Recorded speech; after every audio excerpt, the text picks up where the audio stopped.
pagi teman-teman, apa kabar? Sebelum renungan, mari kita berdoa terlebih dahulu. Tuhan Yesus, bentar lagi kami ingin membaca renungan.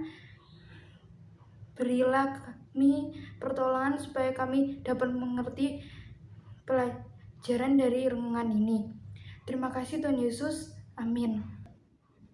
Nats hari ini adalah Timotius 6 ayat 2b sampai 5. Ajarkanlah dan nasihatkanlah semua ini. Jika seorang mengajarkan ajaran lain dan tidak menurut perkataan sehat, yakni perkataan Tuhan kita Yesus Kristus, dan tidak menurut ajaran yang sesuai dengan ibadah kita, ia adalah seorang yang berlagak tahu, padahal tidak tahu apa-apa. Penyakitnya ialah mencari-cari soal dan bersilat kata yang menyebabkan dengki, cedera, fitnah, curiga. Percekcokan antara orang-orang yang tidak lagi berpikir sehat dan yang kehilangan kebenaran, yang mengira ibadah itu adalah suatu sumber keuntungan. Amin. Ajaran sehat hati tulus. Rinto dan Anjas hampir berkelahi. Ternyata mereka berebut membawakan buku-buku yang sedang dibawa ibu guru ke dalam kelas. Selidik punya selidik. Mereka melakukannya bukan karena ingin menolong, tetapi supaya boleh meminjam buku cerita dari ibu guru. Hidup yang benar pasti bersumber dari ajaran yang benar, yaitu firman Tuhan. Ajaran yang benar itu bisa juga disebut ajaran yang sehat karena bila dilaksanakan akan menghasilkan sesuatu yang baik. Misalnya ajaran tentang ketulusan hati. Anak yang hatinya tulus melakukan segala sesuatu tanpa pamrih, tanpa mengharapkan imbalan. Anak yang tulus hatinya akan dipercaya dan disenangi teman-teman dan gurunya. Sebaliknya, anak yang tidak tulus, ia melakukan sesuatu untuk imbalan. Misalnya, menolong guru supaya nilai ulangannya naik. Teman-temannya pasti tidak senang. Guru pun akan tahu motivasinya yang tidak baik. Mereka yang mengabaikan ajaran sehat biasanya memiliki motivasi yang tidak tulus, termasuk ketika beribadah. Bagi mereka, ibadah bukan sikap untuk menyembah Tuhan, melainkan sarana untuk mendapat keuntungan. Misalnya supaya diberkati atau dikenali sebagai orang baik. Tidak heran orang bisa bertengkar atau saling curiga, bahkan di dalam gereja. Anak-anak, milikilah hati yang tulus.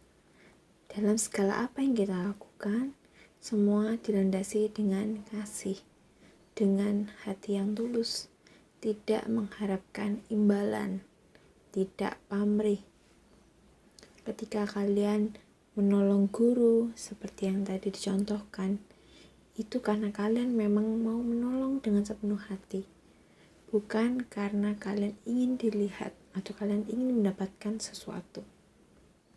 Seperti kalian ketika renungan, bukan untuk supaya tugas renungannya selesai, bukan. Untuk apa? Untuk kalian bisa merenungkan apa yang menjadi perkataan Tuhan, yang bisa menolong kalian untuk menjalani aktivitas pembelajaran kalian di sepanjang hari tersebut. Seperti saat ini, bukan untuk memenuhi tugas saja, tapi untuk kalian beribadah.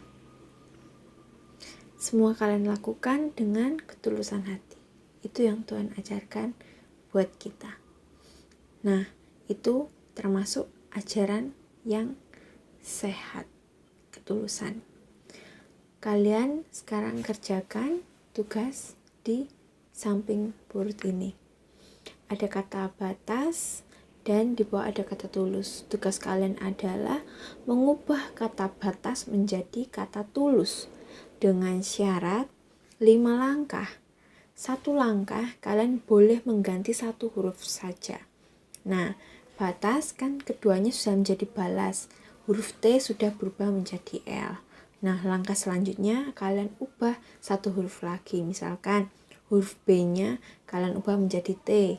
Jadi tulisannya talas. Atau huruf A-nya kalian ubah menjadi U, menjadi bulas. Nah, begitu seterusnya, setiap langkah satu huruf yang kalian ubah sampai menemukan kata tulus. Itu tugas kalian. Kalau sudah, tolong di screenshot, dikerjakan, dan dikumpulkan DGC. Itu renungan kita hari ini. Tuhan Yesus memberkati. Mari teman-teman kita berdoa. Tuhan Yesus, sebentar lagi kami akan memulai pelajaran. Berkati guru-guru yang akan mengajar kami. Terima kasih Tuhan Yesus.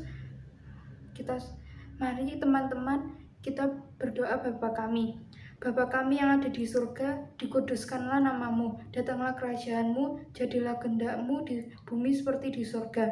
Berikanlah kami pada hari ini makanan kami yang secukupnya, dan ampunilah kami akan kesalahan kami seperti kami juga mengampuni orang yang bersalah kepada kami.